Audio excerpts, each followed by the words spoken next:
ইতালিতে যেতে ইচ্ছুকদের জন্য বড় সুখবর দিয়েছে দেশটি। ইউরোপীয় ইউনিয়ন বহির্ভূত দেশগুলোর নাগরিকদের জন্য প্রায় 5 লাখ কর্ম ভিসা দিতে যাচ্ছে ইতালি। শ্রমিক সংকট কমাতে ও বৈধ অভিবাসন বৃদ্ধির কৌশলের অংশ হিসেবে এমন সিদ্ধান্ত নেওয়া হয়েছে। সোমবার ইতালির মন্ত্রিসভার এক বিবৃতিতে এই তথ্য জানানো হয়। এতে বলা হয়, 2026 থেকে 2028 সালের মধ্যে এই ভিসা দেওয়া হবে। আগামী বছর 1,64,850টি ভিসা দেওয়া হবে।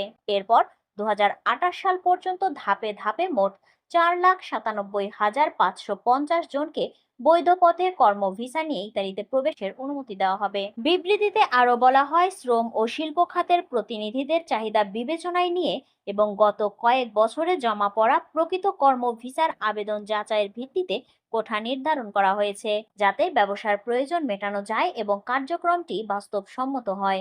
ইতালির কৃষি পেশাজীবীদের সংগঠন পোলদিরত্তি সরকারের এই পরিকল্পনাকে স্বাগত জানিয়ে বলেছেন, এটি মাঠে শ্রমিকের সহজলভ্যতা ও দেশের খাদ্য উৎপাদন নিশ্চিত করতে একটি গুরুত্বপূর্ণ পদক্ষেপ। উল্লেখ্য, এই নিয়ে দ্বিতীয়বার এই ধরনের উদ্যোগ নিলেন 3 বছর আগে দায়িত্ব নেওয়া ইতালির প্রধানমন্ত্রী জর্জিয়া মেলোনি। তার সরকার ইতিমধ্যে অভিবাসীদের জন্য 4.5 লাখেরও বেশি পারমিট ইস্যু করার কথা জানিয়েছে।